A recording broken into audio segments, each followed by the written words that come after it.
Here are my top British expressions that I love using. Number one, right, we better make a move. It's the classic British phrase to announce that you're gonna leave a social situation. For example, when you go to someone's house. As a kid, I remember studying my parents to try and guess when they were about to say it. I'd watch my dad look around and he'd look at his watch and then I'd count. 3, 2, 1. Right, we better make a move then. And bang, we were leaving. It's the perfect phrase to announce that you're going to leave a social function. By the way, if you haven't met me yet, my name is Teacher Tom and I teach fresh, modern British English to people around the world who want to learn the language and culture of the UK. Today's video is kindly sponsored by Preply, an online language learning platform that I used to help me ask the most important question in life. Now, what was that? I'm going to tell you the whole crazy story later in this video. But first, let's get to number 2. Couldn't organise a piss up in a brewery. Oof, this is a good one. So this is where language and culture combine so beautifully. So a brewery is where you make beer, and a piss up is an informal British phrase to say that kind of like an occasion where people get very drunk. So if you can't organise a piss up in a brewery, then you can't organise anything. And that's how we use it. We use it to describe someone who can't organise anything. They're kind of useless, right? For example, no, don't let Chris plan your wedding, all right? Like, he couldn't organise a piss up in a brewery. Lovely stuff. I'm sure you have an equivalent in your language. So tell me what it is in the comments below. Number 3, right. What's all this then? This is a phrase you often hear when there is a commotion of some kind and you're asking, what's going on? What's happening right now? Now, this is one that parents use all the time when their kids are messing around.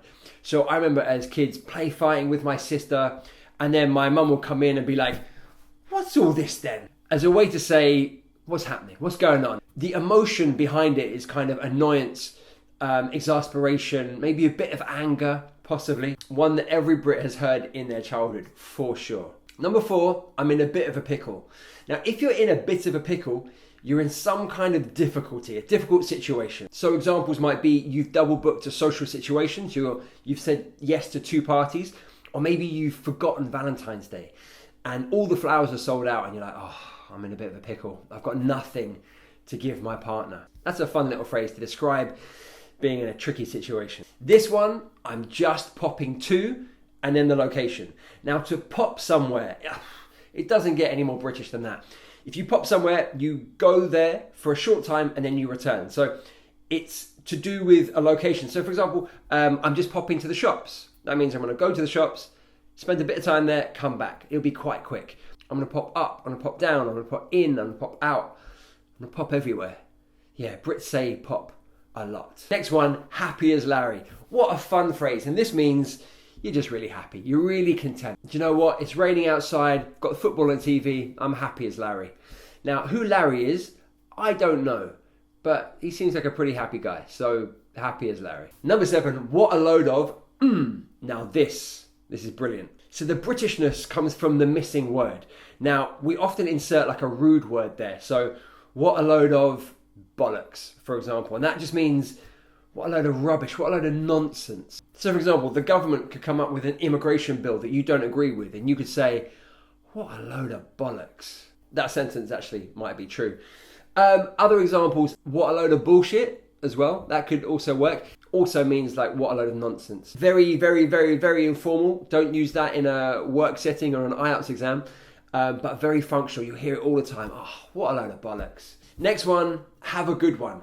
This is, and in terms of frequency, this is probably the most frequent phrase said out of all of these, because it's just saying like, have a good day, right? But we just, I don't know why, we just shorten it or we change it. We just, oh, have a good one. Oh, have a good one. So an example, you get out of the taxi, and as I'm getting out of the taxi, I'll say, have a good one, like, have a good day. And you say, oh, yeah, have a good one. Or maybe the person delivering the post to you, they give you the letter, you say, oh, thank you, have a good one, like, have a good day. Really nice, very frequent, very casual, and very British. Oi, oi. Okay, this one, I think if Britishness was distilled into a sound, oi would be that sound. So as an oi, just by itself, we use it to get someone's attention. It's a little bit informal, could be seen as a bit rude if it's with the wrong person, but with friends or in most casual situations, oi does the trick, right? So you want to get someone's attention, oi, give me the remote control. Fine. Now, with a double oi, it has two meanings. So some people use it as a way to say hello, oi, like hello. Also, when there's some kind of innuendo, usually like a sexual innuendo, someone might be like, oi, to recognize that innuendo. Kind of playful, kind of fun. So if someone says, I don't like small ones, I like big, thick ones, you might be like, oi, just to recognize that there's a bit of an innuendo there, a bit of playful, fun language. So oi as single or oi as a double. Next one, I beg your pardon. Now this could be used in two ways. So it could be to apologize to someone.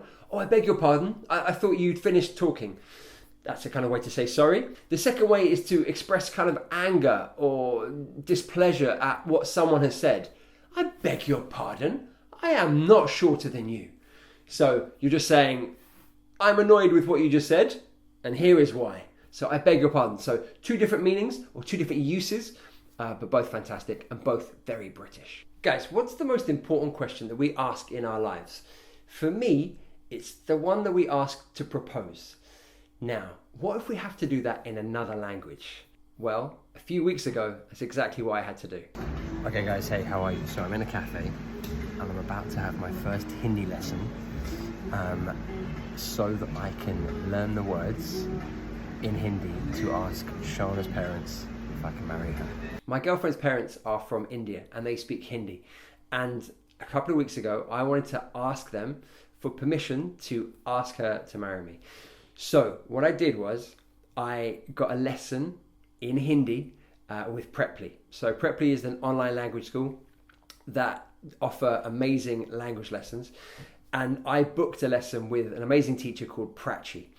Now, I told her up front, like, I have this task. I need to ask for permission to marry my girlfriend. And she prepared this amazing lesson for me. So it had all these beautiful phrases. And when I jumped on the call with her, we went through them all and we picked the ones that were most appropriate. And we practiced together for the 50 minutes. So doing lots of pronunciation, lots of repetition, which was fantastic for me as a sort of beginner learner. Kya tum mujhse shadi karogi? And you have the intonation going up as well, shadi karogi? She was amazing and she was so excited for me because an hour later I was going to jump on a call with my girlfriend's parents. So in that hour I was practicing, I was so nervous and I was in this sort of busy cafe, lots of noise. I was just like, oh goodness, like there were dogs barking. I was just like, oh come on, I just need some silence whilst I do this. Anyway, I jumped on the call and I used my best Hindi to ask them for permission to propose to my girlfriend. And thankfully, they said yes. So my Hindi did the job. And according to my girlfriend, she told me later that the phrases that my teacher Prachi had chosen were really beautiful, beautifully worded in the language. So then later on that week, on the Friday, I went to Spain with my girlfriend and I used a bit more Hindi that I'd learnt to propose to her. And again, thankfully, she said yes. So yeah, we are engaged to be married, which is amazing. And we've been floating on cloud nine ever since. Now, what was really cool was that I had this really functional need to learn Hindi, right?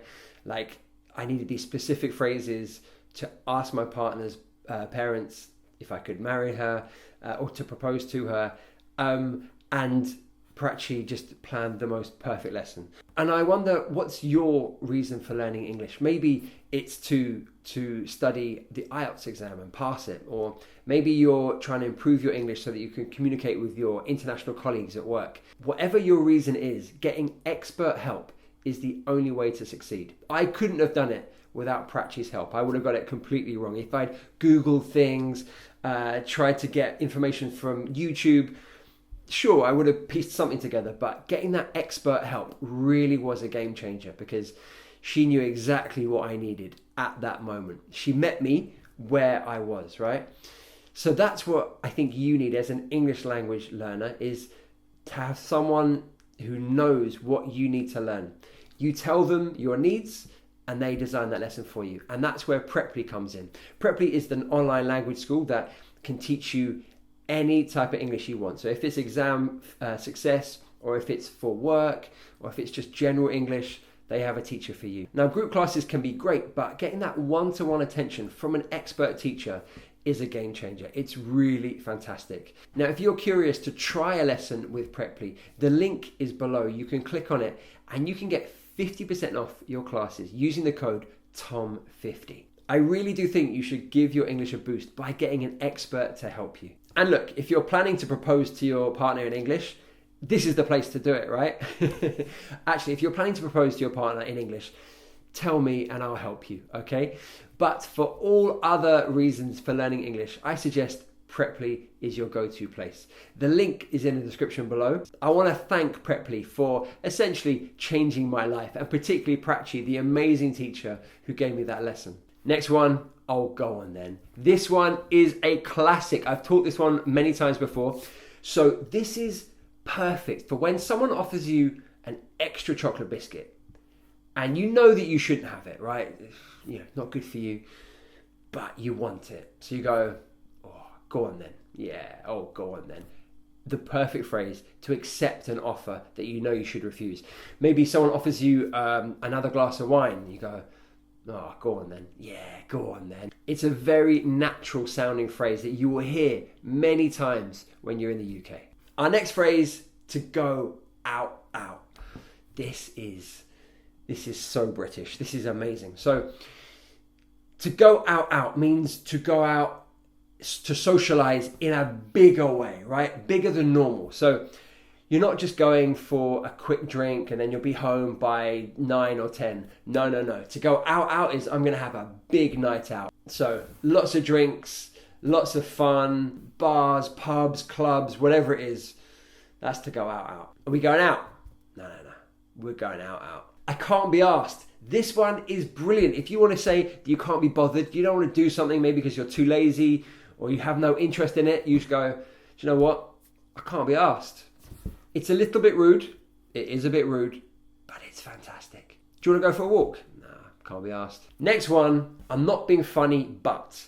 Now this is a prefix to a sentence that usually involves being impolite or overly direct. So an example might be, I'm not being funny, but he's a bit too old to be dating her, isn't he? Or I'm not being funny, but do you know where you're going? I'm not being funny, but he's no oil painting, is he? So essentially you're forewarning people that you're about to say something quite impolite, but you're going to cover it up with this phrase. And the thing is about this is when you hear it, you kind of know that you're going to hear something offensive soon after. Yeah, it's not great really, but people do use it because people are impolite. I wouldn't touch that with a barge pole. Okay, so this one is to emphatically say that you have no interest in something or someone and you don't want anything to do with them. So for example, they say that house is haunted and you want to move in there. I wouldn't touch it with a barge pole. It's all gone Pete Tong. This is brilliant. Right, so this is modern Cockney rhyming slang. Pete Tong, what word does it rhyme with? Wrong. Tong, wrong. So if something goes Pete Tong, it goes wrong. It's a disaster. So for example, this holiday has gone Pete Tong. My brother caught food poisoning and my sister broke up with her partner. Oh dear. So it's all gone wrong. I love Cockney rhyming slang, and I also love modern Cockney rhyming slang, the way that we invent new words and phrases to fit into this system. Now, if you want to learn more about Cockney rhyming slang, you can check out my book, A Really British Guide to English, where there's a whole section on Cockney rhyming slang. The link is in the description below. Anywhere here is fine. Oh my goodness, this is so good. This is so good. Okay, so it's a phrase that everybody says at the end of a taxi ride. So the driver takes you close to where you live and then you say, anyway, here's fine, mate. Yeah. Now, you're telling them to just drop you at any point. And I guess what we're trying to do is save them, the difficulty of finding the exact place that you live. So you could be 50 meters away, could be the same street, could be 10 meters. It doesn't matter, but we always say it just to make the driver feel a bit more comfortable about stopping anywhere. Maybe you don't want the hassle of trying to get them to park in the exact spot that you live. You just go, do you know what? Anywhere here is fine. I say this literally every time I get an Uber. I think it's like a medical condition that I have. I can't have a taxi ride and not say it at the end. But yeah, really good one. So if you're in the UK and you're taking a taxi, at the end you can be like, yeah, anywhere here is fine, mate. They'll think you are a local. And if you'd like any more fantastic British English phrases, you can get my free guide using the link in the description below. And don't forget, guys, to sign up to Preply and get your 50% discount off your lessons using the code TOM50. Now, I'm not asking you to propose to your partner, but maybe it's time to kickstart your English learning. Until next time, this is Teacher Tom saying goodbye.